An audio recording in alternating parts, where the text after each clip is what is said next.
Don't open it. Lorraine whispered, her hand tightening around mine just as I reached for the ribbon. Everyone was watching my daughter smile, too wide, too rehearsed.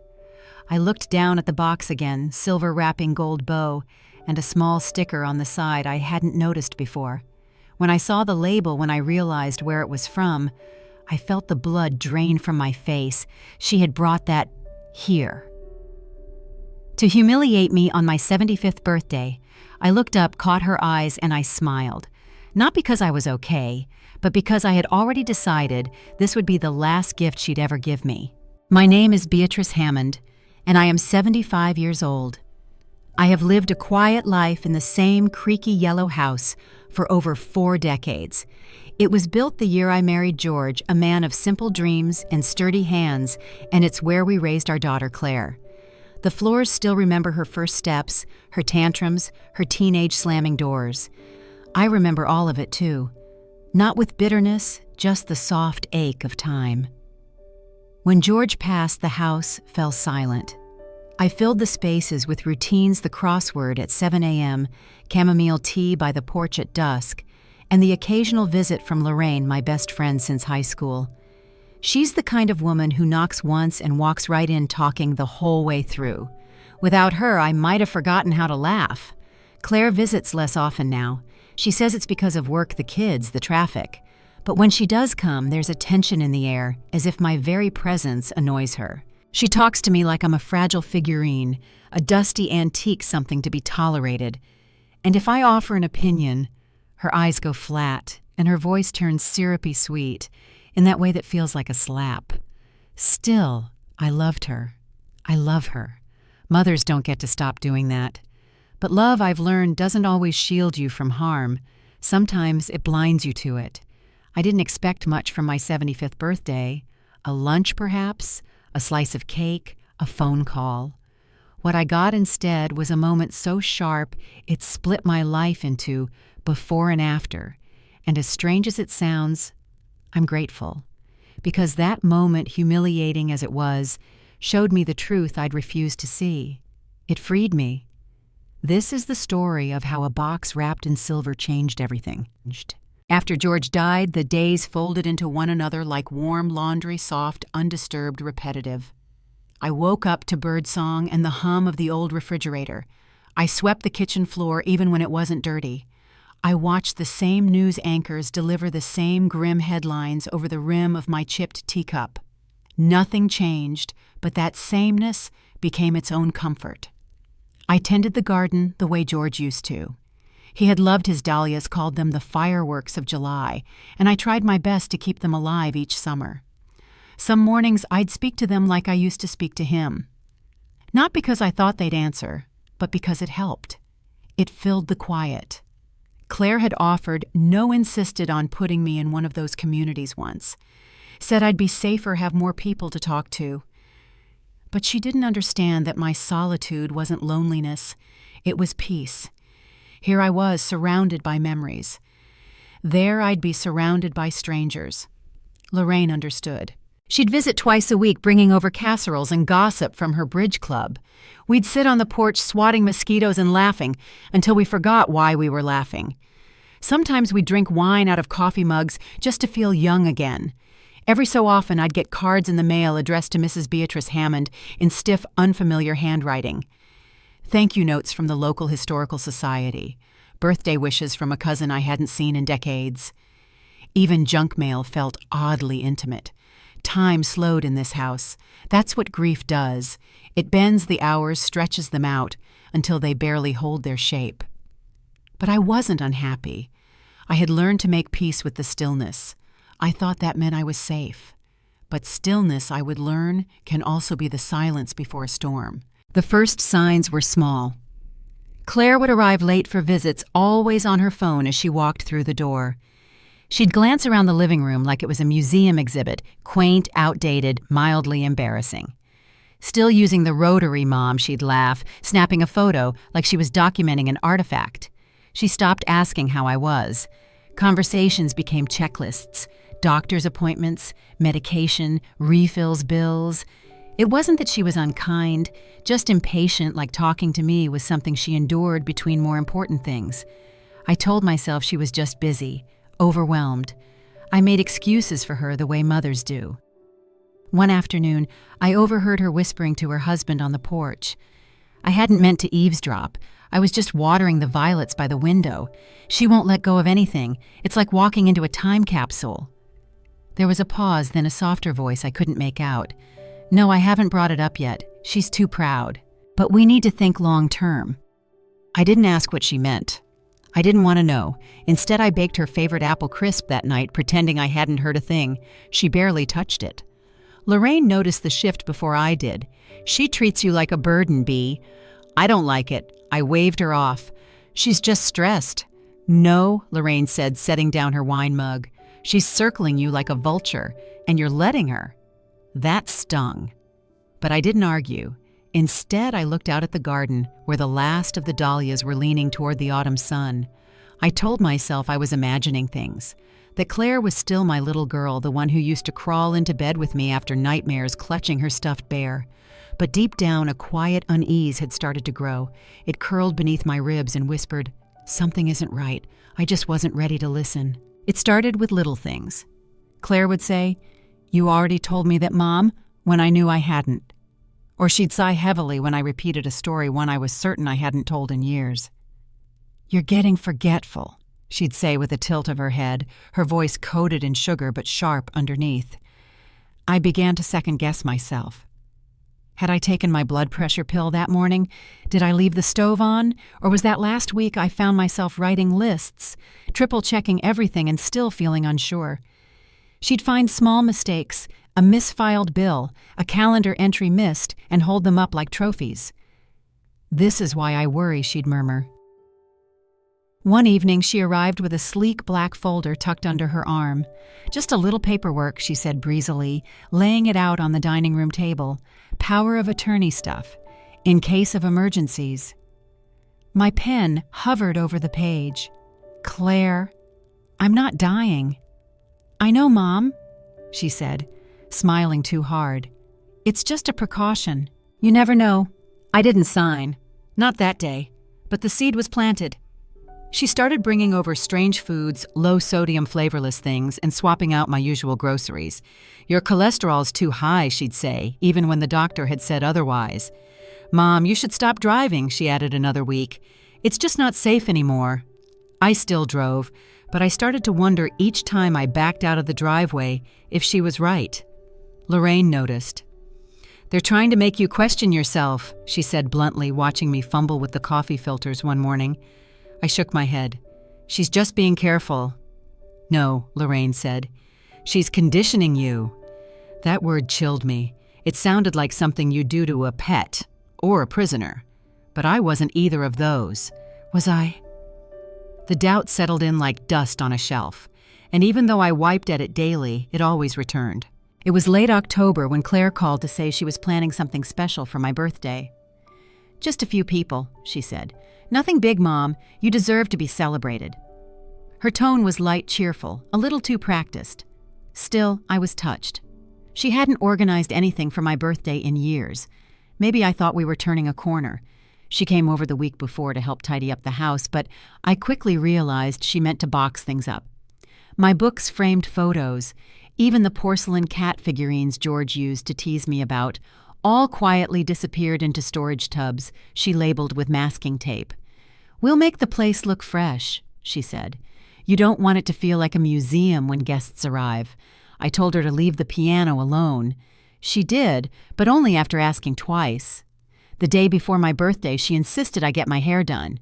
"It's on me," she said, pushing a folded bill into my hand. "And while you're out, I'll handle the setup." I should have known, should have sensed something in her eagerness. When I returned, my home felt altered. Not cleaner, not brighter, just sanitized. The house had been dressed in beige linens and bland floral centerpieces like a real estate showing. My memories were tucked away out of sight. Lorraine arrived first. She looked around and frowned. "Where's the quilt?" she asked. "And your photo wall?" I didn't answer. Guests filtered in, some from church, a few from Claire's office. People I barely knew. Claire flitted about, pouring wine, laughing too loudly, introducing me like I was a client she barely tolerated. Still, I smiled. I told myself this was her way of honoring me. And then she handed me the box. Silver paper, gold ribbon, and just under the bow, a tiny label I didn't notice at first. It wasn't until Lorraine's hand grabbed mine tight urgent that I realized something was very, very wrong. I should have seen it sooner the way Claire's eyes sparkled, not with affection, but anticipation. I sat there at the center of my own party, a party she'd planned like a photo op, and I held the gift she had so carefully placed into my lap. "Open it, Mom," she chirped, raising her glass. "Let's see what you got." Around me, a few polite claps. Someone had pulled out their phone to record. I reached for the ribbon. "Don't," Lorraine whispered too quietly for anyone else to hear. Her hand pressed mine down firm and sure. That's when I saw the sticker barely bigger than a postage stamp on the underside of the box. A brand name I knew, though I hadn't seen it in years. Chuckle Chest Gags and Novelties. The store was infamous for its cruel pranks. Fart spray pens, fake vomit boxes with obscene jokes printed inside, the kind of humor meant to humiliate. My stomach turned. Claire's voice cut through the room. "Come on, Mom. Don't keep us waiting." I looked up and met her gaze. She wasn't nervous. She was excited. In that moment, the room blurred. The laughter, the fake cheers, the wine, all of it muffled. I saw her not as my daughter, but as a woman who wanted a laugh at my expense, who had orchestrated this moment with malice disguised as festivity. I smiled. "I think I'll save it," I said calmly, placing the box on the side table. Some things are best unwrapped in private. Claire's expression faltered just for a second. Lorraine leaned in, her voice cold. "She knew you know. Beatrice isn't stupid." There was a pause, awkward and brittle, before Claire gave a thin laugh. "It was just a joke," she muttered. "Lighten up." But I didn't laugh, and I never opened that box. Later that night, when the house was quiet and the cake had gone stale, I sat with the unopened package beside me.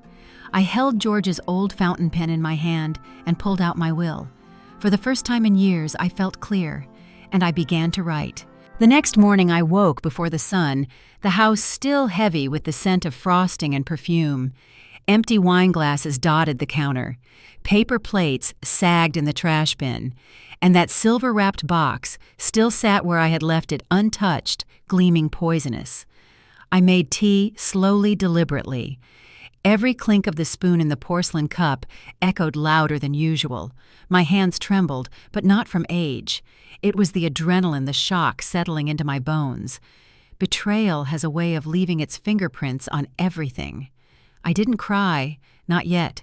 Instead, I sat at the kitchen table and stared at the box as if it might explode. Lorraine called around 9. "You okay?" "I'm not sure yet," I said. "You were magnificent." "The way you handled it, Bea, you made her look like a fool without saying a word."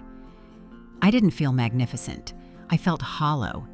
Claire texted later that afternoon. Just 5 words. "You took it the wrong way." I didn't reply. That night I couldn't sleep.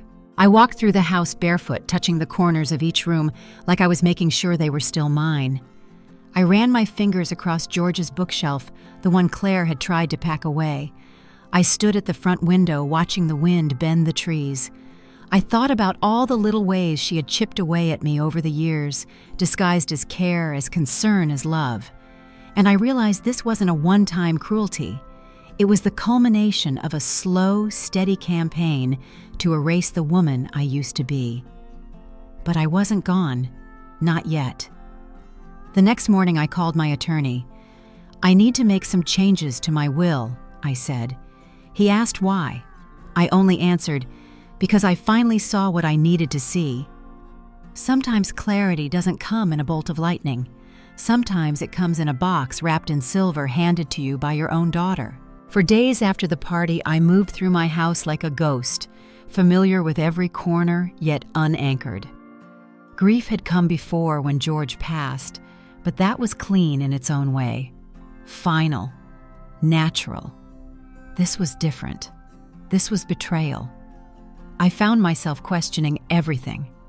Every memory of Claire's childhood, every hug, every note tucked in her lunchbox. Had I loved her too much or not enough? Where had I gone wrong? At night, I'd sit in the armchair by the window, George's flannel blanket over my knees, and stare at the shadows stretching across the living room. I tried to pray, but the words came out empty. What do you ask for when your own child becomes the source of your sorrow? Lorraine brought soup one afternoon, and I couldn't even pretend to be hungry. She sat across from me, spoon untouched, watching me like I might break. "You need to get out of this house for a bit," she said. I shook my head. "This house is all I have." She didn't argue. But before she left, she placed a small envelope on the kitchen counter. Inside was a photo of the two of us taken 30 years ago at a garden party. I had forgotten I ever looked that alive. Shoulders back, lipstick, red eyes, laughing. She had written on the back, "She's still in there." I stared at that photo until my vision blurred. Then I placed it on the fridge right over the electric bill as a dare to myself. But the weight didn't lift. I'd go to bed early and still wake up exhausted. I stopped tending the dahlias. Their leaves turned brown and brittle. I didn't care. It wasn't just about Claire. It was the crumbling of everything I believed family was supposed to be. My daughter had humiliated me, and I had smiled through it like a fool. The silence after betrayal is the loudest sound I have ever known. The first thing I let go of was the garden. It felt small, almost symbolic, just a few dead-headed stems and overgrown weeds, but it was more than that. I had tended that soil for years, coaxed life out of it each season like a promise to myself. But that week, I walked past it with my eyes down. The shears stayed on the hook. The dahlias died. Then came the dinners. I stopped cooking, stopped setting the table for one. I let dishes pile up in the sink and lived on toast and tea. Even the smell of butter in the pan felt like too much effort, too heavy with memory. I didn't return Claire's messages. She left a voicemail. "Mom, I didn't mean it that way," but there was no apology, not really, just deflection. I deleted it halfway through. I skipped church. For the first time in 20 years, I simply didn't go. The thought of polite questions and tight-lipped pity exhausted me. What would I say? That my daughter had wrapped up cruelty in the silver paper and called it love. Instead, I sat on the porch in my robe and watched the mailman avoid eye contact. I canceled my standing hair appointment. Miss Judy called twice before giving up. Even Lorraine started giving me space. She'd still check in, still bring food, but she stopped pushing. I think she understood that grief, when it's tangled up in betrayal, has to burn itself out before anything else can grow. But the hardest sacrifice wasn't the garden or the rituals or even Claire. It was the version of myself I had to let go of, the mother who thought love was enough, the woman who believed that kindness would always come back to her in kind. That version of me died quietly. And in the space she left behind, something else began to stir, faint at first but unmistakable. Anger. Not the kind that yells, the kind that builds, the kind that plans. The letter had been sitting in the drawer for over a decade. It was from George, dated 6 months before he passed. Written in his precise, slanted handwriting, it had been sealed and marked, "For Beatrice," if you ever need to remember. I had never opened it. Maybe I was afraid. Maybe I thought it was too final. But that week, in the thick fog of my despair, I pulled it out and sat with it in the quiet. I traced his name on the envelope with my fingertip. Then I opened it. His words were plain and steady. He told me he knew I would outlive him and that it scared him more than the cancer. But mostly, he reminded me of who I was. "You have always given more than you kept be. I hope you don't forget that. If the day ever comes when someone makes you feel small, especially someone who should know better, please remember you are not weak. You are not a burden. You are the backbone of this house of our family, and you don't owe anyone your silence." I wept then, for the first time since the party, loud and aching. And when the tears stopped, I knew what I had to do. I found the updated will I'd requested from my lawyer still unsigned and laid it flat on the dining table. Then, with George's letter beside me and my hands still shaking, I made the change. I removed Claire's name, not out of spite, not to punish, but to protect what was left of me. In her place, I named Lorraine. She had never asked for anything, but she had stood beside me in every storm, and when it mattered most, she had told me the truth. That signature was the final sacrifice, not of money or possessions, but of the illusion that blood always equals loyalty. Sometimes family is chosen, and sometimes choosing yourself is the bravest thing you can do. I didn't expect the guilt. After signing the new will, I thought I'd feel stronger, wiser, vindicated. But instead, I woke up the next morning with a weight in my chest that made it hard to breathe. It wasn't the decision I regretted, it was the grief that came with it, like mourning someone who hadn't died but had left me all the same. I kept thinking about the baby Claire used to be, the one who clutched my hand during thunderstorms, who whispered secrets into my ear and told me I was her best friend. I remembered the birthday she gave me a crayon drawing of our family and wrote, "Mommy is magic," in shaky letters across the top. What happened to that little girl? What happened to the woman I became for her? I didn't tell Lorraine right away. Some decisions are too heavy to share. Instead, I went through my days in a kind of quiet mourning, the kind you can't talk about, the kind that lingers in your bones. I looked at the unopened gift still sitting on the shelf. Part of me wanted to throw it out, but I didn't. I let it stay like a wound that hadn't scabbed yet. Claire didn't call that week, didn't text. It was like she sensed the shift. One night, I found myself standing in her old room. The twin bed was still there, the bookshelf, the trophies from middle school, a time capsule of the daughter I used to know. I sat on the edge of the bed and whispered, "I'm sorry," to the empty air. Not because I'd done the wrong thing, but because it still hurt so much to do the right one. People talk about betrayal like it's a sudden knife in the back, but sometimes it's slower, a dull ache, a steady erosion, and the cost isn't always loud or visible. Sometimes it's the silence that follows you through every room in the house. It was a Tuesday when the letter arrived, not an email, not a text, an actual letter, thick cream envelope, handwritten address. No return name, just a street in Baltimore I didn't recognize. I almost tossed it thinking it was another donation request. But something made me open it. Inside was a short note and a printout, blurry in black and white, of an online order receipt. My name was listed under shipping too, but I hadn't ordered anything. The sender, Chuckle Chest Gags and Novelties. The item, a prank box labeled Elderly Emergency Kit, Diapers, Denture Glue, and Dating Tips. Underneath was a gift message, "Happy 75th. Mom, keep laughing. Claire." I sat down. Hard. The party. The box. She hadn't just picked something tacky from the shelf. She had ordered it online, had it shipped, planned it. The letter was from a customer service rep. Apparently, Claire had emailed the store to complain about the packaging, said it had arrived with the corners slightly dented and demanded a refund.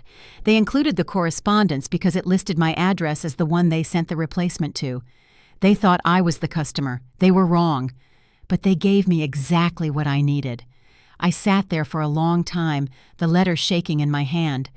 Then I stood up, walked over to the shelf, and picked up the unopened box. My fingers ran across the gold ribbon. This wasn't just a moment of bad taste. It was a campaign, a pattern, a choice. And suddenly, everything that had felt heavy, grief, guilt, silence, turned into something sharper. Focus. I walked to the filing cabinet in the study and pulled out the manila folder marked Estate. Then I picked up the phone.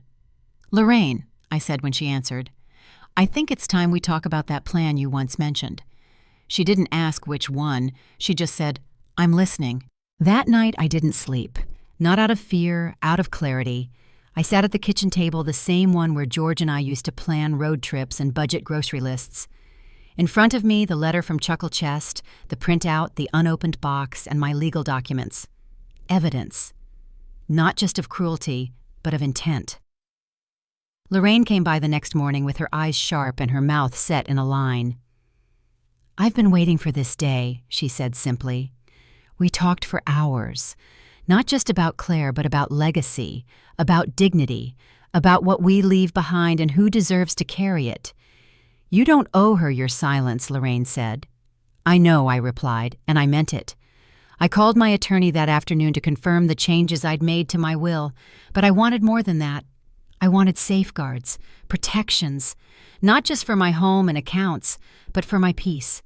I set up a living trust, shifted titles, created contingencies. I put my affairs into an order so tight and precise that not even a crowbar of entitlement could pry them apart. But even more than that, I wrote a letter. Not to Claire, to myself. I wrote it in my journal, in my neatest cursive. "She will never understand what she lost, and that is not your burden to fix. Your worth does not depend on her recognition. Your story does not end with her rejection. You are allowed to choose peace. You are allowed to protect your own heart." It wasn't revenge I wanted, it was freedom. And freedom, I was learning, doesn't always come with fanfare. Sometimes it looks like a quiet woman sealing an envelope. Sometimes it's a vow made in silence. But it changes everything. It started with a shoebox tucked in the back of George's closet. I was looking for an old photo album when I found it taped shut dusty, labeled in George's handwriting, "Utilities, backup copies." But inside, there were no bills. Only documents I had never seen before. Property deeds, bank records, a typed letter from a lawyer long retired. And at the bottom, a notarized document from 1994, transferring ownership of our home into a trust my name listed as sole trustee. My breath caught. I had always assumed George and I co-owned the house, but quietly without fanfare, he had secured it in my name alone. Protected. Isolated from any legal contesting. Lorraine sat beside me as I spread the papers out on the dining table. "He knew," she said softly. Even back then, he knew someone might come sniffing around one day. I nodded. Claire's name isn't on anything. Not the house, not the land, not the account with the dividends. It's all locked in. And I remembered something George once said when we were in our 50s, sipping iced tea in the garden. "You never know what people become when money enters the room." Back then, I had laughed. Now I understood. That night, I took every file and scanned it into a secure drive. I backed it up twice. Then I placed the originals in a fireproof safe beneath the stairs, the kind Claire didn't even know existed. It wasn't about hiding. It was about preparing. I had always assumed my safety would come from kindness, from understanding. But it turns out security lives in paper trails and signatures and foresight. And thanks to George, I had all three. The secret wasn't just that the house was mine. The secret was I had the power all along. I just hadn't known how to use it. Until now. The trust George created wasn't just a legal maneuver. It was a love letter written in contracts and signatures. I brought the documents to my attorney, a kind man named Elliot, who had known George through the Rotary Club. He adjusted his glasses and read silently for several minutes, nodding to himself, his brow occasionally lifting. When he looked up, his voice was low and deliberate. "Your husband did something very rare," he said. "He didn't just leave you assets, he built a fortress. No probate, no contest. If anyone tries to challenge this, they'll hit a wall of legal stone." I didn't speak for a moment. The weight of George's quiet foresight pressed against my chest. "I think he knew," I whispered. "Even back then," Elliot smiled. "Most people think a will is enough." George knew better. He made sure that even if the world turned cruel, you'd be untouchable. We spent the next hour going over every page, every clause. He explained how the income from the land lease would continue depositing into the account under my sole control, and how Claire, having never been named, would have no legal basis to claim anything. "I'll file the updated will as well," Elliot said, slipping the papers into a folder. "But frankly, it's just reinforcement. The trust is the real shield." Later that night, I stood by George's favorite chair, running my fingers over its worn armrest. He had never liked confrontation, but he had loved me with the kind of devotion that plans for every possible hurt. The trust wasn't just about money. It was about dignity, autonomy, control. It was a weapon, not one meant to harm, but to protect, and now it was mine to wield. I felt grief then sharp and fresh for the man who had guarded me even beyond the grave. But underneath it all, I felt something else too. Readiness. The phone sat heavy in my hand. Not because it was old, though it was a rotary I'd refused to part with, but because of what I was about to do. I dialed slowly, the sound of each click echoing like a drum beat in the quiet house. "Hello?" a man's voice answered. "Hello, this is Beatrice Hammond. May I speak with Martha Keller, please?" A pause, then speaking. Martha had been George's accountant for years, retired now, but sharp as ever, according to Elliot. I explained who I was, reminded her of George, and asked if she had a moment to speak about some past financial arrangements. "Beatrice," she said warmly, her voice familiar like an old radio song. "I wondered when you might call. George always said you might need me one day." I sat down. She walked me through years of financial decisions I'd never known he made. Quiet investments, a second savings account set aside in my name, only dividends from a local co-op where he'd been a silent partner. None of it lavish, but all of it stable, protected. "He never wanted you to be at anyone's mercy," she said. "Especially not your daughter's." That last part made my breath hitch. Martha agreed to send me a full summary of everything still active. "It's yours, Beatrice. All of it. No loopholes, no contest." After we hung up, I sat there in stunned silence. Not because I felt rich, but because for the first time in months, I didn't feel afraid. Power doesn't always look like a raised voice or a courtroom battle. Sometimes it looks like a 75-year-old woman making a phone call. Sometimes it sounds like your late husband's name still protecting you through someone else's lips. And sometimes it begins with a click and ends with a quiet promise. This ends on my terms. One call down, many steps to go. Elliot met me again the following week. He brought folders, several of them, and a leather-bound binder. "This," he said, placing the binder in front of me, "is everything the trust, the will, the letters, the secondary accounts, the property titles, all of it consolidated." I flipped through the binder slowly. It felt like holding a shield, or maybe a sword. "We'll also file a memorandum of trust," he added. "It won't list your assets, but it will confirm your authority as sole trustee. That way, if anyone tries to challenge your capacity or your decisions, we have public record ready." I nodded. "What if she tries to claim I'm unwell? Or," he raised a hand gently, "we'll have a doctor's letter on file stating your mental clarity and full decision-making capacity. Already arranged. It's standard in cases like these."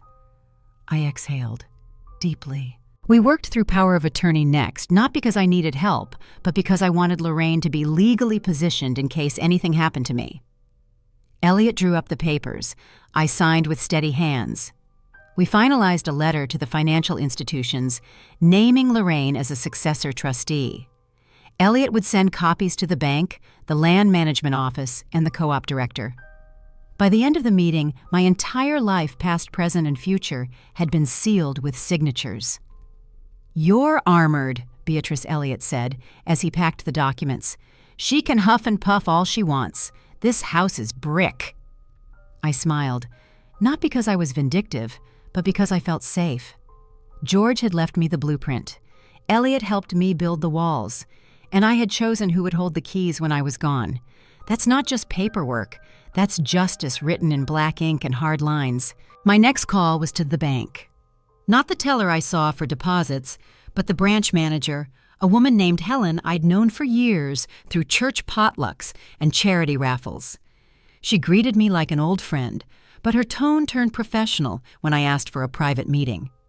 I brought every document Elliot had prepared. Helen reviewed them in quiet concentration, her lips pursed, her fingers scanning each line with care. When she looked up, she didn't ask questions. "We'll restructure the accounts," she said. "Everything will be transferred under the trust. We'll set up a backup authorization for Lorraine and add redundancy protections." She offered to flag my profile any unusual activity. Any attempt to gain access without my consent would be logged and reported. "We can even put a verbal password on your account," she said. "I chose one George used to say when he was joking peppermint pickle." Helen smiled. "Unforgettable." And from there we updated the real estate records with the county. Lorraine came with me, signed her name as successor trustee. I watched her do it steady and without hesitation. Later, we visited the co-op. The director confirmed the dividends were healthy, scheduled quarterly, and easily redirected into the trust account. "George set this up so carefully," he said. "It's almost like he knew." I nodded. He always did. Piece by piece, we wove a net no one could tear. I didn't need the money to live extravagantly. I needed it to live unbothered. Freedom isn't always about riches. Sometimes it's about knowing that no matter who comes knocking your life, your dignity isn't up for grabs. I wasn't building a fortress out of fear. I was building it because I'd finally learned it's not selfish to protect yourself. It's wise, and long overdue. The last step wasn't legal. It was emotional. I sat at my desk, the one George had sanded and stained himself, and pulled out a thick sheet of stationery. The good kind. The kind we used to reserve for condolences and thank yous. At the top, I wrote Claire's name. Then I paused. I didn't write to explain myself. I didn't write to accuse her or to justify my choices. I wrote to tell her what I had done clearly, simply with finality. I told her the trust was irrevocable. I told her she was no longer in my will. I told her Lorraine had been named as the executor and legal proxy for all matters concerning my estate. And then I wrote the line I had practiced 100 times in my head. This is not a punishment. It is a boundary. I told her she was still my daughter and always would be, but I could no longer keep handing pieces of myself to someone who didn't recognize the weight of them. I folded the letter slowly, placed it in an envelope, addressed it in the same handwriting I had once used to write notes in her lunchbox, but I didn't mail it. Not yet. First, I made copies of every document, trust, will, deed, letters, passwords. I stored one in my safe, one in Lorraine's firebox, and one at Elliot's office. Then I walked through the house and touched everything that mattered: the quilt from our wedding day, the framed photo of George at the lake, the rose bush we planted the year Claire turned 10. I wasn't erasing the past. I was honoring it by refusing to let it be rewritten. The foundation had been poured, the walls had been built. And now, with the roof sealed and the locks changed, I was ready.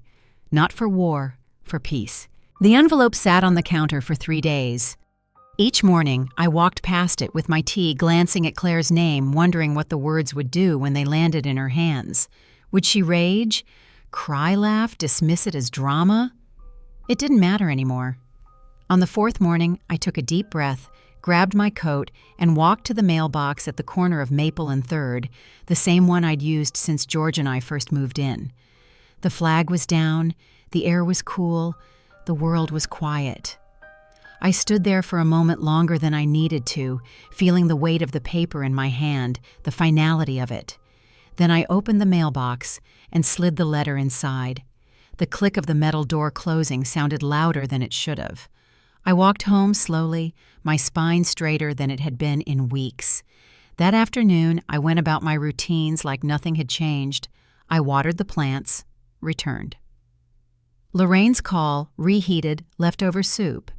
But everything had changed, because once that letter left my hands, there was no undoing what I'd done. No more second chances, no more hoping Claire would wake up one day and remember who I was to her. I had stopped waiting for that. Lorraine came over that evening with 2 slices of coconut cake and a bottle of wine. She didn't ask if I'd mailed it. She just looked at me and nodded. "To peace," she said, lifting her glass. I clinked mine gently against hers. "And to protection." That night, I slept soundly for the first time in months. No nightmares, no guilt, just stillness. But this time, it wasn't the stillness of despair. It was the stillness that comes after you've locked the last door and thrown away the key. It didn't take long. 3 days after I mailed the letter, my phone rang at 8:13 in the morning. I recognized the number. It was Claire's husband, Daniel. He rarely called. In fact, I couldn't remember the last time he had. I let it go to voicemail. 10 minutes later, another call, this time from Claire. Then a text, "Mom, we need to talk, right now." I didn't respond. Instead, I sat in the kitchen watching the steam curl from my tea. Lorraine had warned me. The second they realize you've cut them out, they'll panic, especially him. He's always been more interested in your money than your well-being." She was right. By noon, there were 5 missed calls and 3 more texts. The last one made me pause. "Did you talk to a lawyer?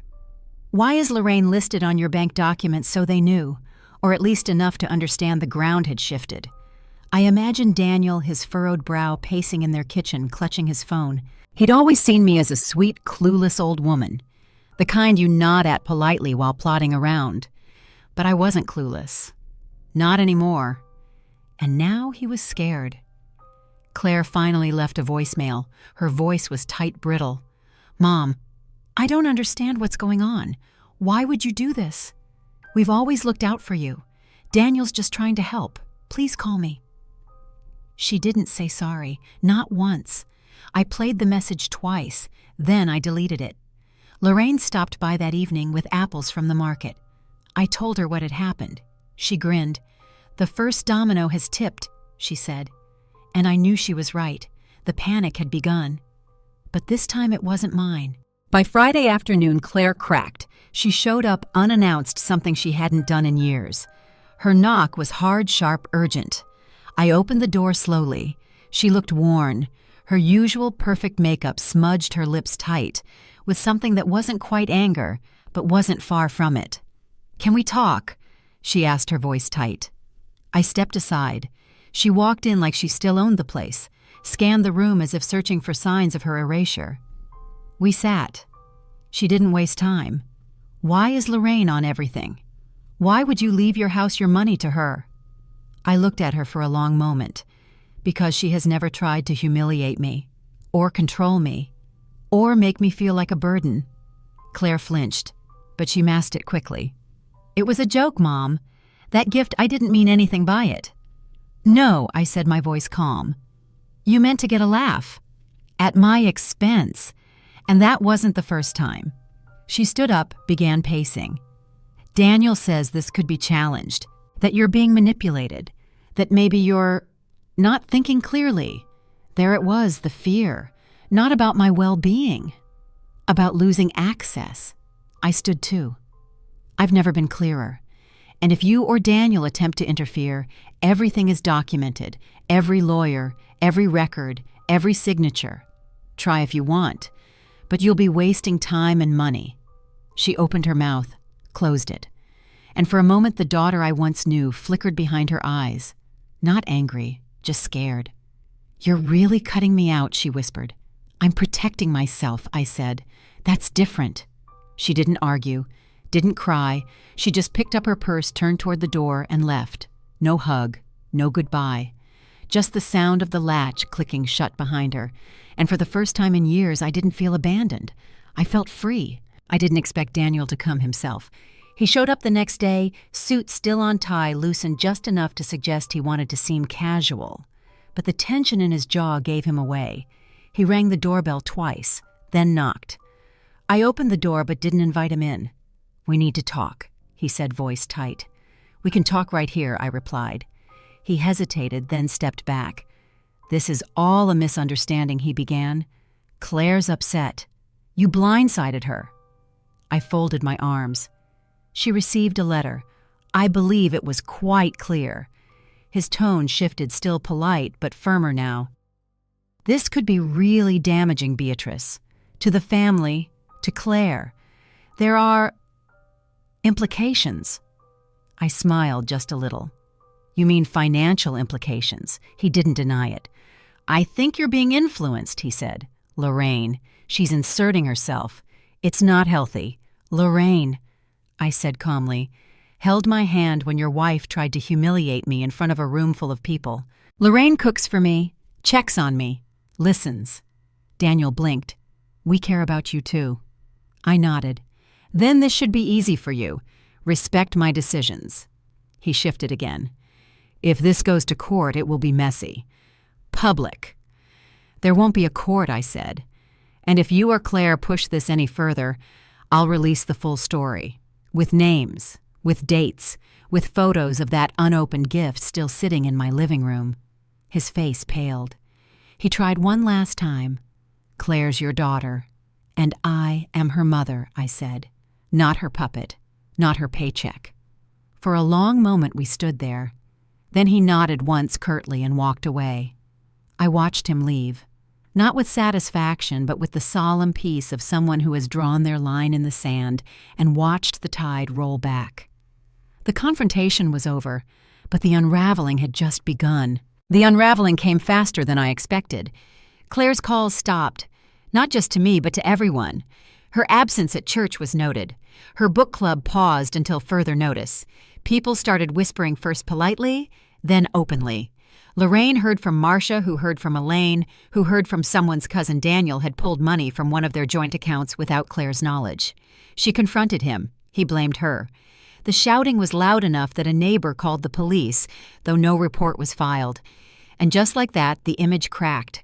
Claire, who had always prided herself on composure and being the responsible one, was suddenly at the center of gossip. She had counted on appearances on the smooth surface of a curated life. But once a ripple begins, it doesn't stop. At the grocery store, people offered me gentle nods. At church, Mrs. Dalton squeezed my hand and whispered, "We always knew something wasn't right there." I didn't gloat. I didn't spread the story, but I also didn't stop it. Sometimes silence is not passive. Sometimes it's the loudest answer of all. One afternoon, Lorraine stopped by with 2 cups of soup from the diner. "They're unraveling," she said, handing me a spoon. "I know." She looked at me for a long time. How do you feel? I stirred the soup slowly. Not proud, not sad, just steady. Because when someone builds their life on control, entitlement, and manipulation, it only takes one withheld gift, one revoked name, one quiet line drawn in legal ink for the whole structure to fall. The implosion wasn't mine. It was theirs. And I was still standing. It came in the form of a letter, unsigned, no return address, postmarked from a nearby town.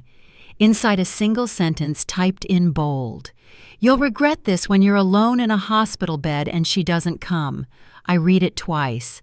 Then I placed it beside the box she had given me on my birthday. Both sat silently symbols of a daughter who had run out of ways to manipulate with kindness and turned instead to fear. Claire was unraveling, and Daniel wasn't stopping her. If anything, he was likely fueling it.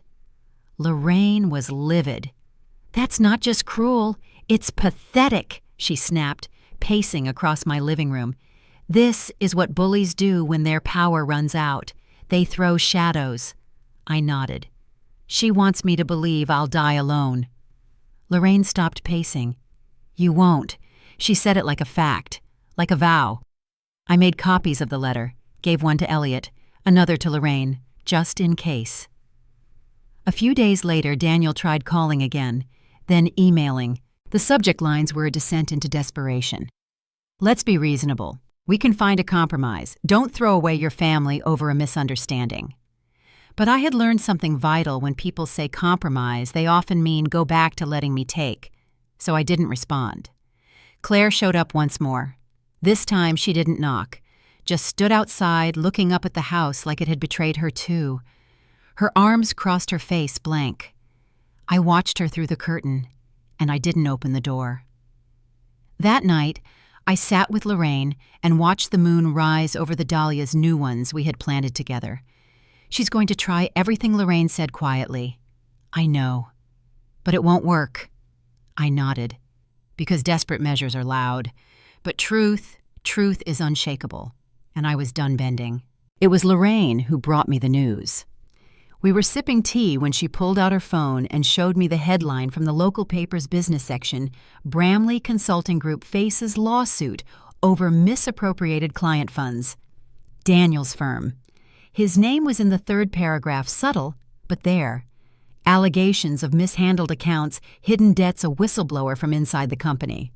I read the article twice, not out of schadenfreude, but because I wanted to be sure. "They were living well above their means," Lorraine said. "Everyone knew it. The house, the cars, the trips. And now it's catching up. It always does." By the following week, the news had spread. Daniel was placed on leave. The firm's website went down. Claire deleted her social media accounts. Whispers turned to conversations. Conversations turned to conclusions. I received a letter from the county registrar confirming that someone anonymously had attempted to request a reassessment of the deed on my home. They were looking for loopholes. They didn't find any. I made another call to Elliot just to be safe. "Your legal protections are airtight," he reassured me. "Let them spiral. You're rooted. I like that word." That week I baked banana bread for the first time in ages. I delivered a loaf to the librarian who always reserved my large print mysteries. I mailed a thank you note to Martha Keller. The world hadn't changed, but I had. Claire and Daniel's empire had been made of image and assumption. Mine was built on truth. And when the storm came, it was their roof that collapsed, not mine. In our town, reputation travels faster than facts. Once Daniel's name hit the paper, once Claire's absence turned from mystery to explanation, the shift was swift. She stopped being invited. The Garden Club newsletter quietly removed her from the officers' list. Her Pilates instructor regretfully canceled their private sessions.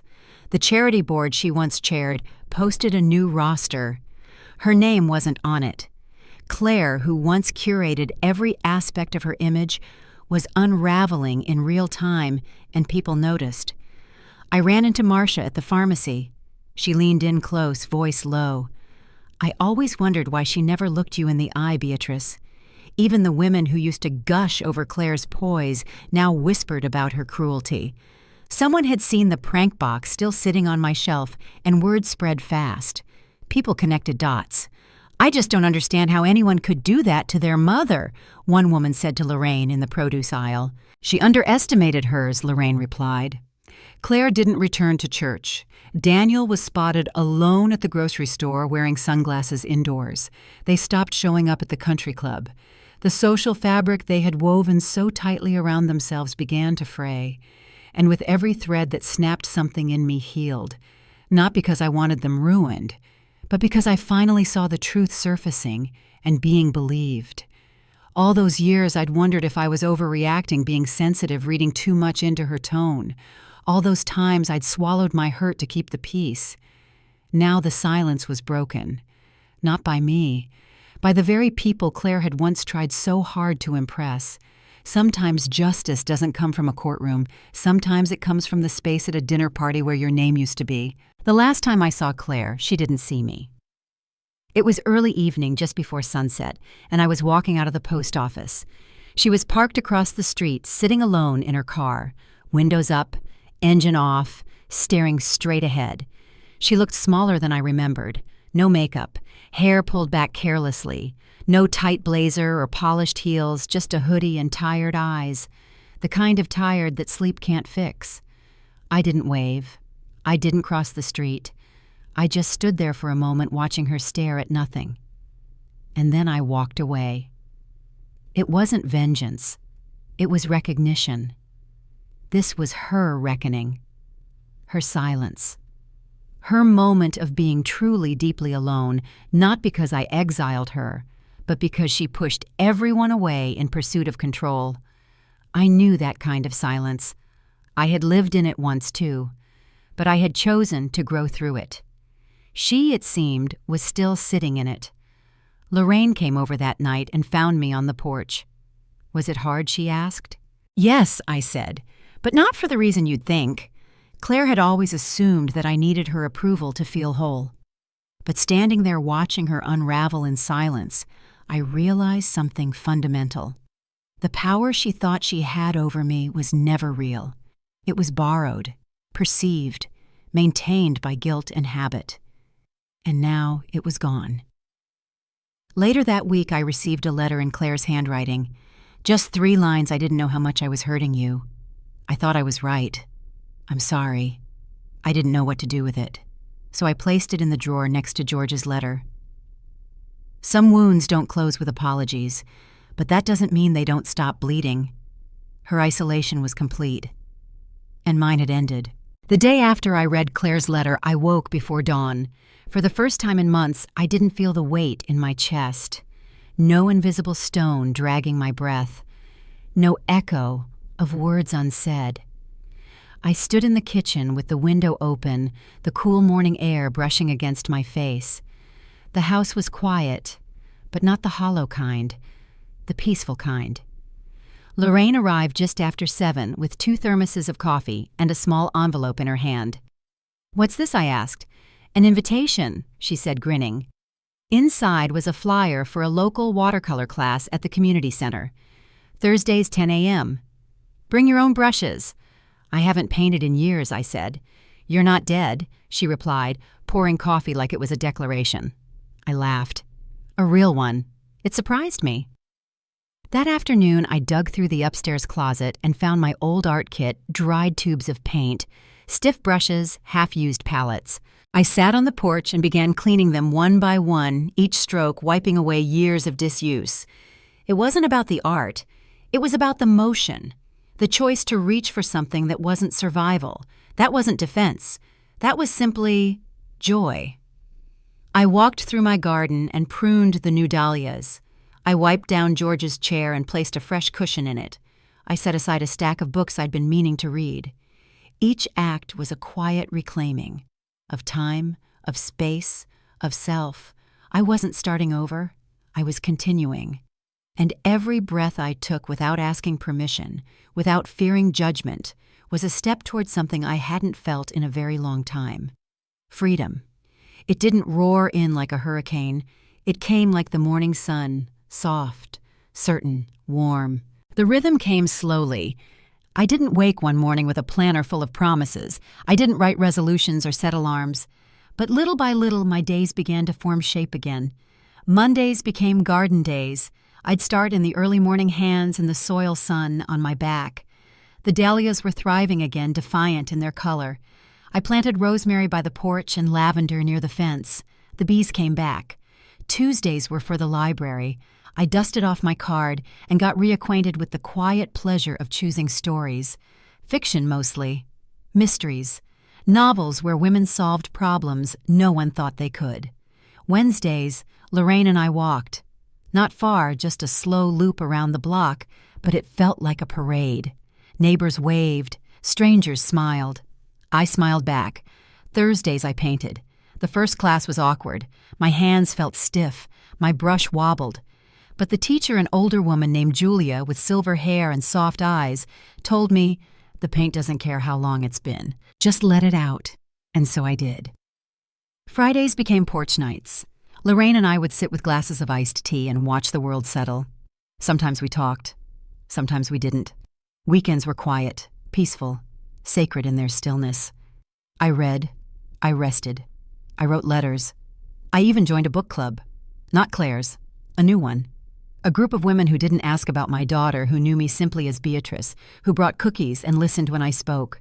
The routines weren't flashy, but they were mine. Every act, every habit, every tiny commitment stitched me back together. This wasn't a second act. It was a quiet rebellion. I was no longer surviving my days. I was living them. It happened during the 3rd painting class. We were studying reflections, how to capture water, how to soften edges. Julia brought in a photograph of a pond the trees mirrored perfectly in its surface. "Paint what you feel," she said, "not just what you see." I looked down at my canvas and froze, because what I saw wasn't a pond. It was a moment. Me sitting on the dock at Mill Creek with George decades ago, his arm draped around my shoulder, the way the water shimmered like glass, the laughter, the quiet. My brush moved before I told it to. I painted the scene from memory, not perfectly, but honestly.